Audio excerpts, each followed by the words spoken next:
This guy is a full netherite beacon. It makes our world look pathetic. We have some cool stuff too. Even just last episode I built a city. Yeah, not that impressive. Okay, fine, I'll get a netherite beacon. He's gonna regret that. Yup. That's why we're watching this, isn't it? Yup. That's right, it's finally time to take on a project I've been wanting to do for a long time, the netherite beacon. Ever since I was young, I've always somewhat enjoyed mining in this game, so in a way this is a minor mining dream of mine. But there's no ancient debris in the overworld, so when it comes to getting netherite, the nether's right. There's many different ways in netherite mining, but without lying, I'd have to say my favorite relies on the inability to lie in beds. You basically just mine into the wall every 8-ish blocks and place a bed. It's just like poke hole mining for diamonds, only it lights you on fire. This method is usually called bed mining, but that name is kinda lame, so I think it's time for a new one. My first suggestion is sleep deprivation excavation, or maybe beds ascertaining debris, nullifying all methods of excavation, or bad name for short. Red bed redemption, and last and maybe least, I have one that works for both beds and TNT. Oppen Miner. I am become Beds, destroyer of uninformed players mostly. I already know this is gonna take a really long time, but to estimate exactly how long, let's see how much we can get in an hour. From that I got 107, which is honestly a lot more than I was expecting. To make a netherite beacon, you need 5,904 ancient debris, but really that's only like 92 stacks, which is only 3.5 shulker boxes, and 3.5 shulkers is not even half a hotbar, which isn't even an eighth of the inventory. Okay, it's kind of a lot. Before we can do any degree of debris mining spree, I think we can all agree that we'll need a lot of beds, so for that I'll need to find a few sheeps to make a farm.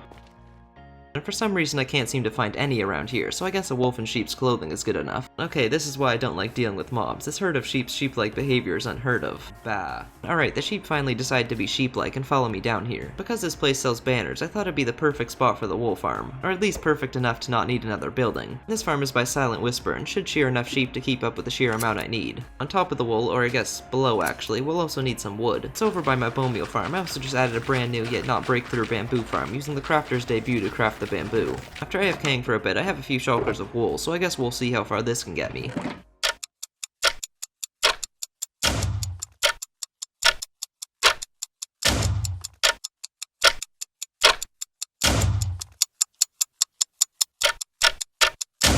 And 10 hours later, we're now up to 624 ancient debris. Turns out I was getting pretty lucky in that first hour. On top of the 5,904 ancient debris needed, you also need the same amount of gold. But luckily the sleep deprivation excavation also uncovers quite a bit of gold, giving me a golden opportunity to get all the gold I need. 624 ancient debris may seem like a lot, but if you smelt it down, craft it into ingots, and then into blocks, it's only 17 netherite blocks. And that's not even enough blocks to block out the shape of the blocks. With that, we're only 10.6% complete, so there's obviously still quite a bit left, but I thought it'd be cool if we put what we've done so far into a progression tree. It's only enough for a small one, but it'll grow alongside my regret. Like I said, we still have a long way to go before we get the beacon, but what's the point of even getting it if you don't have a cool place to put it? So I think it's finally time to build the inside of the temple. The first thing we need is an actual way to get inside. I thought about all kinds of different piston doors and whatnot to make this door a door, but then I realized I could just open it.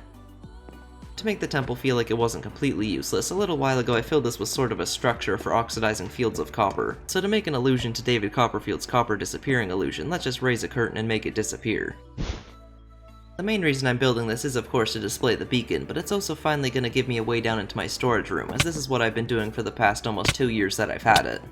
So yeah, not exactly ideal. This floor was always meant to be temporary, so let's just go ahead and remove it, which gives this place a much more open floor plan. The beacon itself is going to go on a platform in the middle. Although this base does have magical elements, I don't want the platform to be just floating, so to bridge the gap between magic and physics, I'll add a bridge to the gap. To make these bridges, I came up with a pretty cool design using some crying obsidian. Converting regular obsidian into crying obsidian is actually pretty simple. All you have to do is mine ancient debris for 11 hours, and then just throw down all your bottled up emotions. And then using the crying obsidian, I'll craft a bunch of respawn anchors. By charging these with glowstone, you get this really cool nether portal texture on top. On top of the cool texture on top, you can also charge them even more to increase their light level. So by placing a bunch of these and giving them all different charges,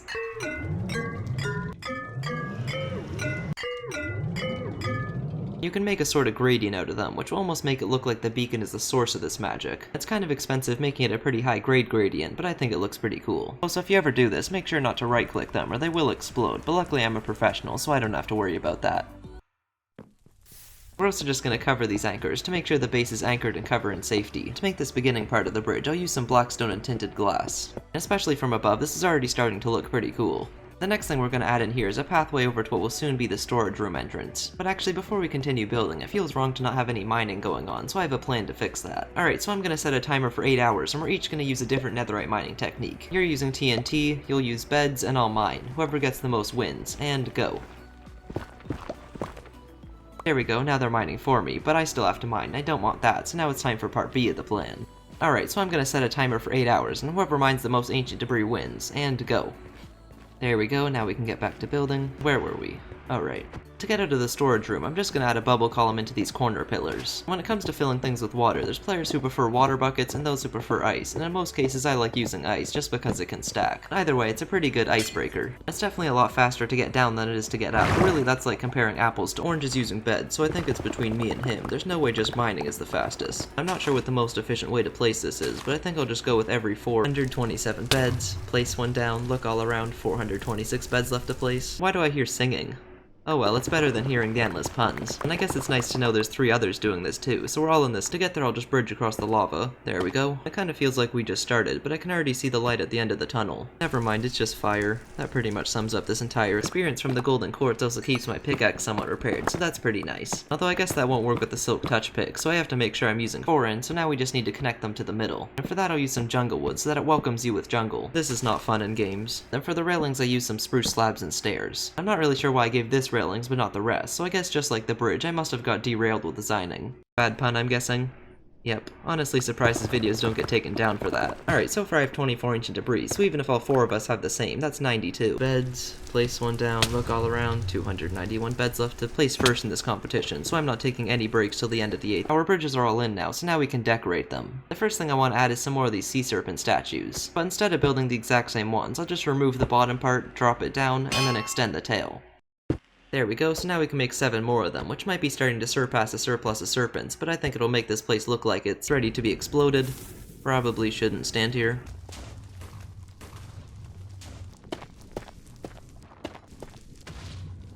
Sounds like there's a lot of explosions going on. It definitely seems a lot more entertaining than what I'm doing next is adding a little build around the door.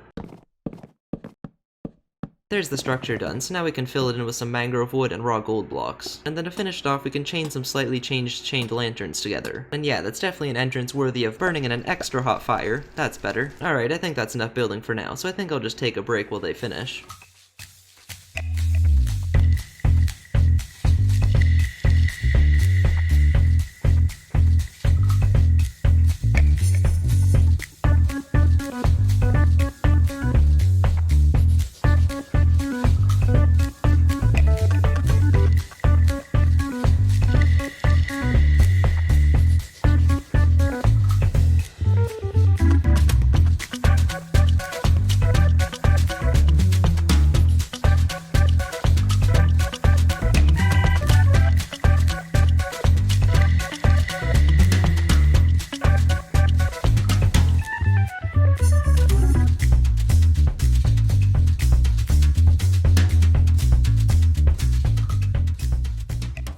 Alright, they should be just about done, so I should probably pretend I was helping. Wait, he wasn't even... Ugh, what a liar. I'm on fire. Place one down, look all around. Oh, no beds left to place. Guys, he wasn't even... In third place we have pickaxe mining, with a pathetic 332 ancient debris. Then almost doubling third place is the lamentable number, we have bed mining with 537.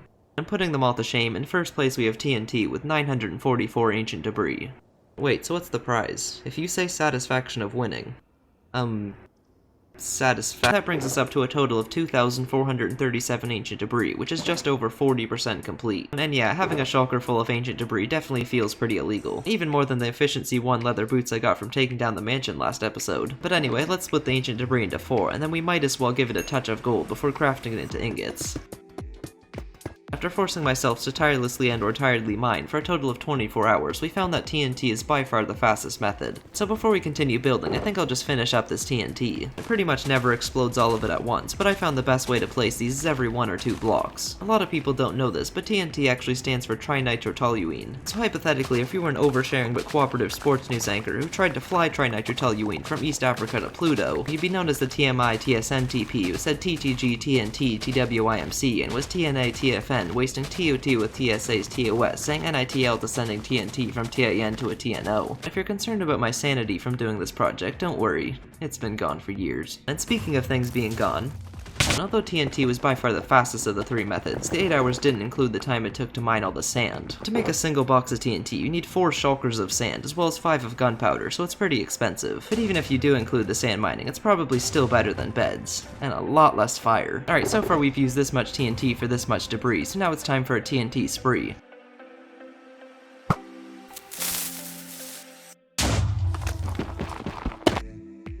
And just like that, we have our netherite beacon. Or at least enough to fake it by making it hollow. Really, it's only the first layer. The time it took just for the first layer of the beacon is the same amount of time it took to terraform the entire ceiling. Plus another 15 hours. So having mined for 40 hours, I think I'm allowed to take a break from mining and do some more work in here. Using abyssal wittiness, you might guess that this will be an abyss, and that wouldn't be amiss. So to make it look really dark down here, I'll use a bunch of black concrete and layered glass, which is also why I built my storage system so low. And what's really nice about using glass and concrete is that I need to mine even more sand. So I guess let's head over to the desert. And since we need an absolutely wicked amount of sand, I think I'll just defy some gravity.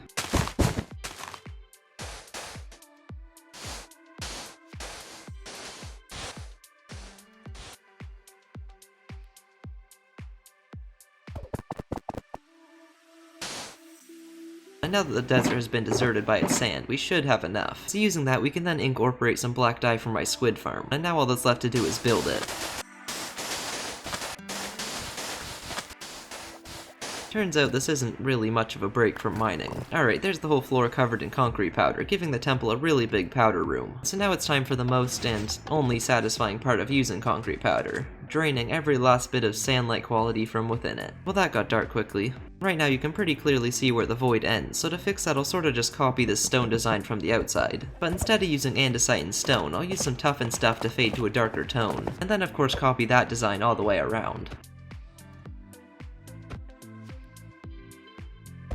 To avoid making the void void of detail, along the outside I want to add some more magical elements to make it look somewhat enchanting. So for that I chose what would seem to be random enchantment table letters. Then by lighting up only the tops with glow lichen, we can have them sort of fade into the darkness. With all that added, it's looking really dark, but it's always darkest before it's done, so there's one more thing I want to add to the middle. It's hard to tell exactly where the middle is, but I'll just take a stab in the dark and place a slab in the dark. Down here I decided to build a clock, which I think will perfectly represent this project and act as a testament to my dedication and the time it took to... No, I just thought it'd look cool. I started by building the shape of the clock, which should help you clock its size. The face of the clock will be made using red terracotta, which really complements the color of the walls that I haven't built yet. To sort of soften the red color, I want to add some brown glass on top, which means I'll need some cocoa beans.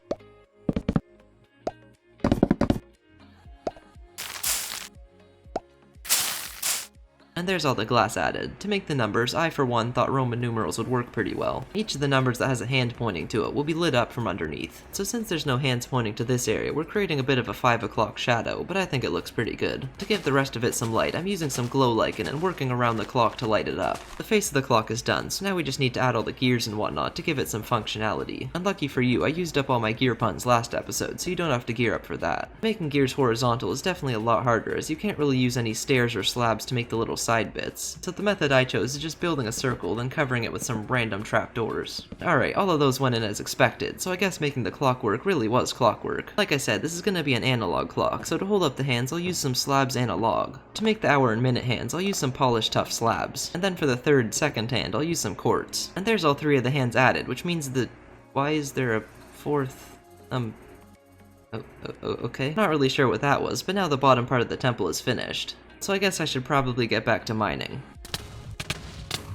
Alright, that's good enough. Similar to what we did down here, the design of the wall is going to stay pretty much the same, just made a little bit darker. So the sandstone will become brown mushroom blocks, and the terracotta will become terracotta, but darker. The outside is mainly blue with accents of red, but on the inside I want to do the exact opposite. So on the outside where we have these blue balconies, inside I'll have a bigger red balcony.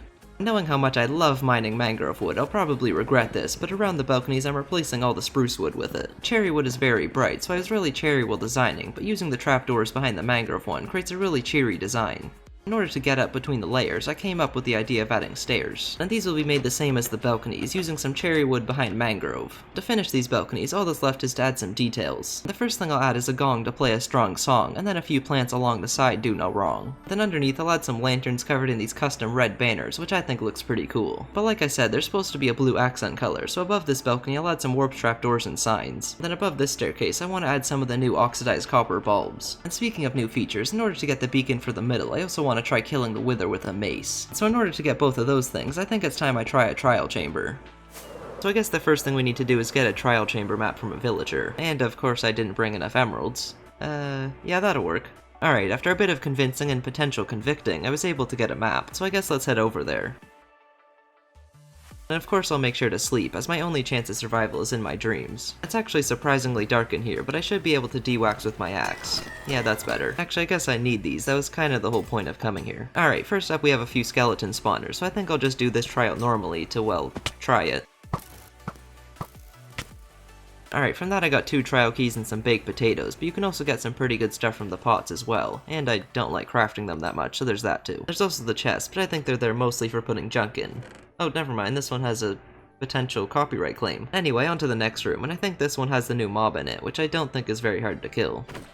Yeah, that was a breeze. From those 3 spawners, I got some more food items including cooked chicken and baked potatoes, and if you look at the loot table, this kinda seems to be the meat and potatoes of the loot. But there are a few vaults here, so I might as well use these now. Mediocre and actually that's pretty good. But all the really good loot comes from the ominous vault, so I think it's time we drink the ominous bottle to make it more... Wait, what rhymes with ominous?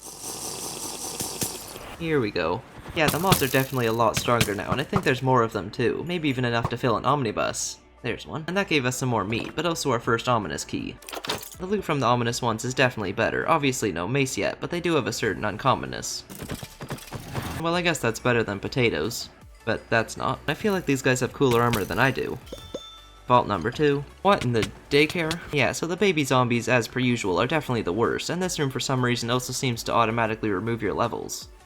So I guess it's a good thing I brought extra bottles then. And I have to say, the design of the ominous bottle definitely has dominance due to its lack of abdominus, or at the very least it's one of the nominates. Okay, I'm done now. Number 3. Okay, now I'm just getting the same things. Yeah, I'm definitely gonna be mining one of these down at some point. Oh yay, more of my favorite. They really are the worst. Number 4. Oh, that might actually be the new enchantment.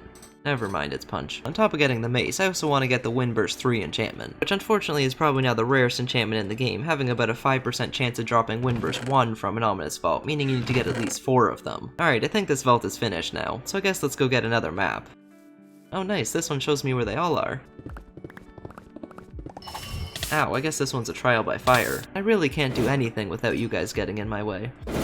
This is number 6, I think. This is probably the most random loot chest I've ever seen. Number 7, there's an armor trim, a bottle, and oh, is that... Nice. Now we just need 3 more and a mace. I think we're now finished our second trial chamber. And with that, we now have all the new music discs and armor trims, but considering we only have 1 of the 4 books and no mace, I think we're gonna need to do quite a few more. So it turns out my base actually isn't that bad.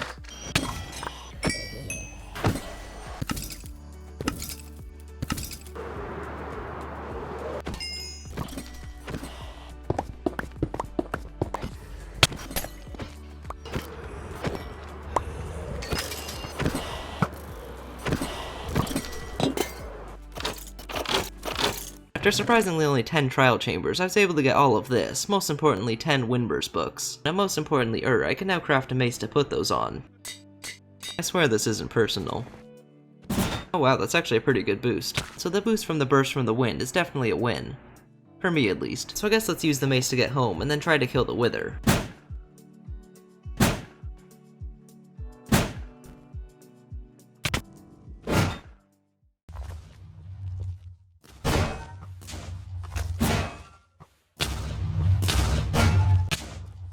There's the first thing done, and the second. But there was actually a secret third thing. Getting an enchanted mace actually only took about 3 trial chambers. The other 7 were for something else. To make this middle platform look a little better, I'm adding a railing onto each of the corners. And then hanging from all 4, there'll be a heavy core. Before you say that these are only there for the sake of flexing, well, don't bother, that's 100% why. But anyway, putting the middle aside, putting the copper bulbs on the side finishes off this first section. But unfortunately this isn't the only section, so me, myself, and Eyes will build those while I go do some more mining.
And just like that, the first part of the inside is finished, and honestly I like it better than the outside. The layout of the balconies between the interior and exterior are pretty much the same, but inside we have the stairs that sort of create shapes, making it geometrically composed while not being diametrically opposed. Then in the middle I added a few more guardians, which I built so many of between the inside and the out that I know the building process inside and out. These are actually the same ones we have over at the Guardian farm, and I think they fit the space really well. Of course I mean that in a literal sense, meaning I have to build less. The corners are a little plain at the moment, but being the one who designed it, I have some insider information about the inside's formation, and that'll be fixed later. Overall, my favorite part of this has to be all the lanterns, and I'm sure 176 banners won't cause any lag at all. Can't be worse than the item frames at least. Anyway, while I did that, I was able to get another 8 hours of mining done, giving me enough to spruce up our progression tree. It's also enough to almost finish the second layer, but that's no fun. Although it may not look like it, because the beacon is in the same shape as my favorite scheme, getting smaller and smaller as it goes up, the beacon is actually 72% complete. And since I only need 12 blocks to finish this layer, why don't we just go get those now? I've already used up all the sand I got earlier, so now I'm back to beds again.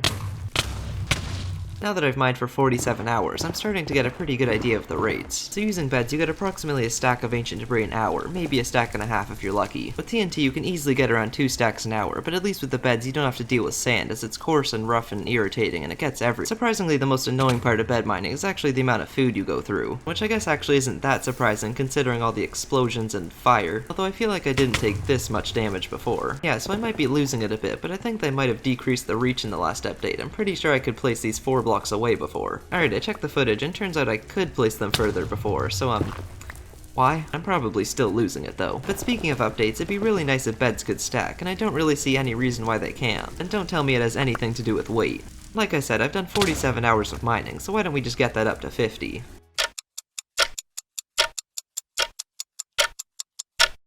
To show just how much debris is needed for a netherite beacon, let's see how much netherite a beacon made of ancient debris gets us. This video would be a lot easier if this worked. But anyway, all of that condenses down to 4.5 blocks. But after 50 hours of mining, plus a few because that wasn't enough, we now have the first 2 layers done, which is about 80% complete. Oh, so when I say 50 hours, I mean 50 hours of just mining. That doesn't include any resource gathering or anything else. I guess I should have included that stuff. The number would be a lot more impressive. But all that mining has done a number on a number of my pickaxes. So to fix my picks, I'll usually use either my Guardian farm, which breaks every single time I use it and isn't even that good when it works, or my Skull Catalyst Exploder, which works really well for a quick pick fix, but not for a whole box of them. So neither of those are really that great, and with 1.21 there's a new really fast way to get XP using one of the new potions, so I want to try doing that. And by trying to do that, I mean watch a video that tried for me. But first we need somewhere to place it, so I think it's time I replace the Skulk Blaster. Mainly because I'm almost at a Catalyst, and I really don't feel like getting more.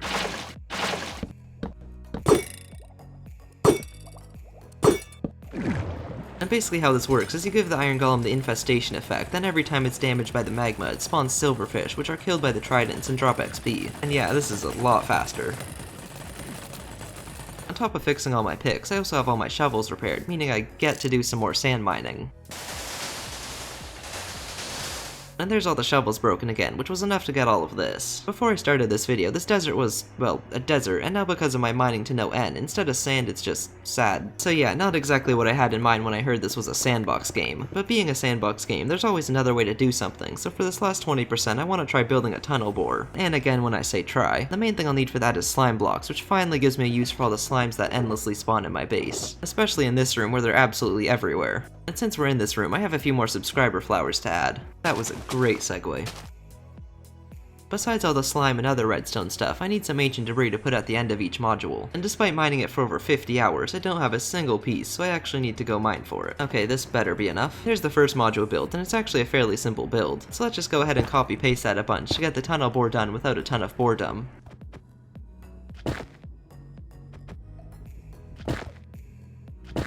And that should be working now. Oh yeah, I guess I actually need TNT for the TNT power. I already have lots of sand from the ecological destruction I just did, but for every 4 sand, we also need 5 gunpowder. So next to my Guardian farm and the squid farm I usually forget about, I'm adding in a creeper farm, which I actually built a while ago, but that's not important. And I tried to build this in a similar style to the other ones, but not to the extent where it takes an entire episode, or 2. And with that, we now have enough to give each of these modules at least a few stacks of TNT, so hopefully it doesn't blow up. Oh nice. This is definitely the most satisfying way to mine, except for all the lava. Whose idea was it to put a piece of lava every 5 blocks anyway? Yeah, I'd say this is definitely the fastest of the mining methods. Also the most expensive, but it's the fastest. I really should have built this a lot sooner. Oh, and we're out of TNT. I really don't feel like adding more right now, but we still need quite a bit of ancient debris. It'd be really nice to just skip ahead to when this is finished. Actually, you know what? That's not a bad idea.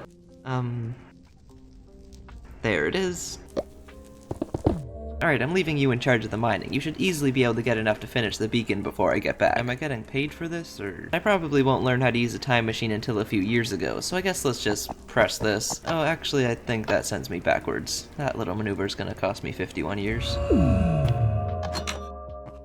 Yeah, so I think this is the beginning of the universe, which is about as far as I could possibly have gone from where I wanted. What is... Oh, this must have been when the cave was first discovered, before the temple or any of the buildings. Why is the... Cut! Why is the wall still not painted? Did you not hear me when I reminded you earlier? Sorry, I've only had half my hearing since my last relationship. Okay, so I'm gonna go now. Why don't you go with him, and you can exit stage left into the heat death of the universe. Alright, where are we now? Wait, this is my intro. I should probably stop him, or me. Don't, you probably shouldn't do that. You're just gonna make plot holes. Yeah, good point. Alright, this looks a little closer to where I want to be. Oh, actually, this must have been around the time I was building the clock. So let's just go forward a little bit more and then head over to the Nether. Here we are, so how much have you done while I was gone? Yeah, so we, started a union. We're not mining till we get paid. Did you at least refill the TNT? Nope. Of course you didn't. Well, I guess there's no way around it then.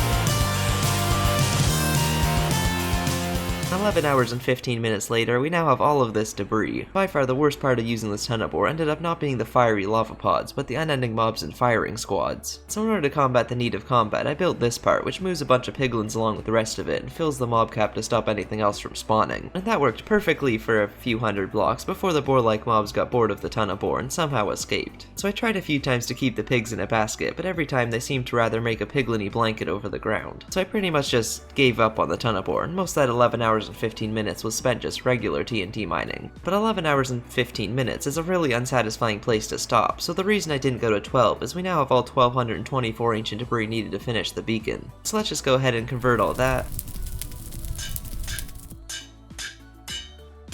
And then finish it off. And yeah, there's a netherite beacon. I wish I could say I was done now, but as I'm sure the title and thumbnail were not at all shy at pointing out, I'm definitely not. In order to make the doors and guardian statues the way I wanted, I had to build this temple with a 2-block center. So that means no matter how you look at the beacon, it will never be centered. And the only logical solution I can think of is to make it a quadruple beacon, meaning instead of the 5,904 ancient debris originally needed, I now need 7,776.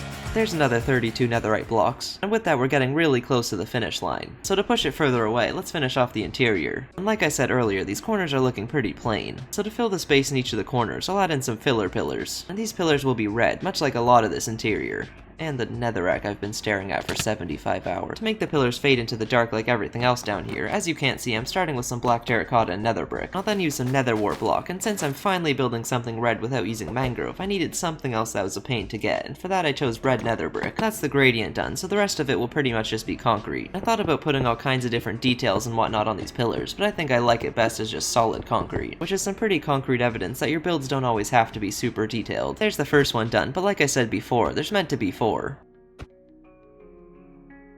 To put the pillars where I wanted them, I did have to make them go through the clock a little bit, but I guess pretty much everything in this video cuts into my time, so it's not too surprising. On the top of these pillars, I'm adding in a few more of the butterfly landing points from last episode, which doesn't make a lot of sense right now, but it will. probably. To make these ones a little more fancy than the others, I'm building them out of copper. But since we're going from using only stone and wood to metal, I think I'll let this copper age. To finish the landing points off, I'll add a bulge of bulbs from the ceiling, and a super safe railing. But there's not much of a ceiling for the bulbs to bulge from, so for that I'll use some black terracotta. Then in the midst of darkness, light persists in the form of gold, as apparently I haven't used enough of that this video. And using the raw gold blocks and gilded blackstone, I definitely intentionally created a sort of abstract butterfly. But anyway, Gandhi quotes aside, I still can't say I've gone free from building, as there's still another layer, and 3 more pillar tops. The next floor was a little bit difficult to design, but I came up with something. But in order to get up to that something, I need to add a few more staircases. And there's the first of our pillar tops done. As I'm sure you can guess, the rest of them will be exactly the same, so let's just mirror this design around. And now it's time for the final part of the build, starting off with a floor that's begging for a bee infestation. The whole center of this is a hole, which not only frames the clock nicely, but also lets the butterflies get through to the landing points. And much like the rest of the build pretends to be, this floor is heavily inspired by Japanese culture and architecture, or at least whatever it is the movies show. The first thing we're going to build is the dining room, which will have a table, some seats, and some dishes, all pretty common parts of the dining experience. Then above the table, I'll add some lanterns made with bamboo signs and trapdoors. And speaking of bamboo trapdoors, I feel like they make for really good room dividers in this kind of build. In order to make the dinner to dine on in the dining room, out here I'm adding on a food prep area, so I'll have a few shelves for dishes and a brewing stand for brewing and whatnot. To light this floor up, I'm just going to reuse the lantern design from earlier. Next up, we're going to add in a few bedrooms. To make the classic wallpaper, I'm using a mix of spruce and bamboo trapdoors, and then putting some white banners behind them. And yeah, I think that looks pretty good. Then using birch and dark oak trapdoors behind that, I can make what looks like a sliding door. You don't belong here. I know. This is my room.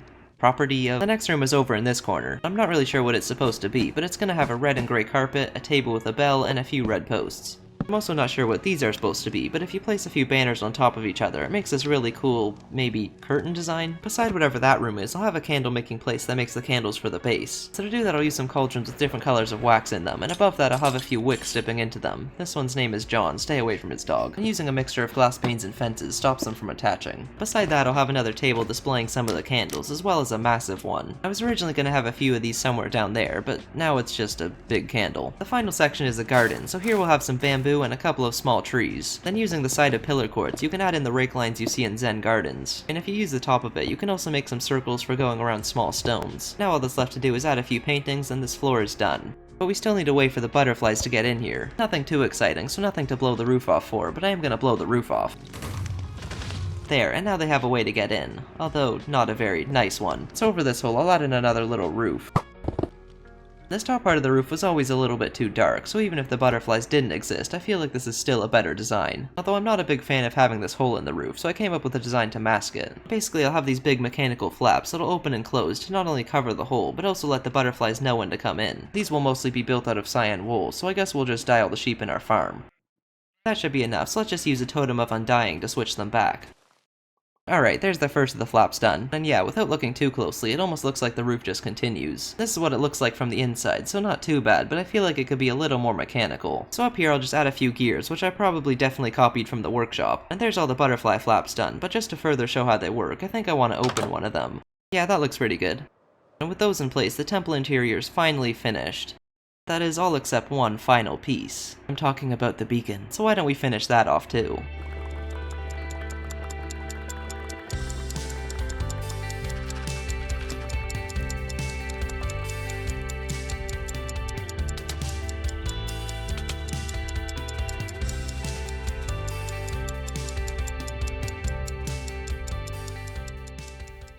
And just like that, we now have all 216 netherite blocks required for a quad beacon, so now I just need to protect these with my life until I get home.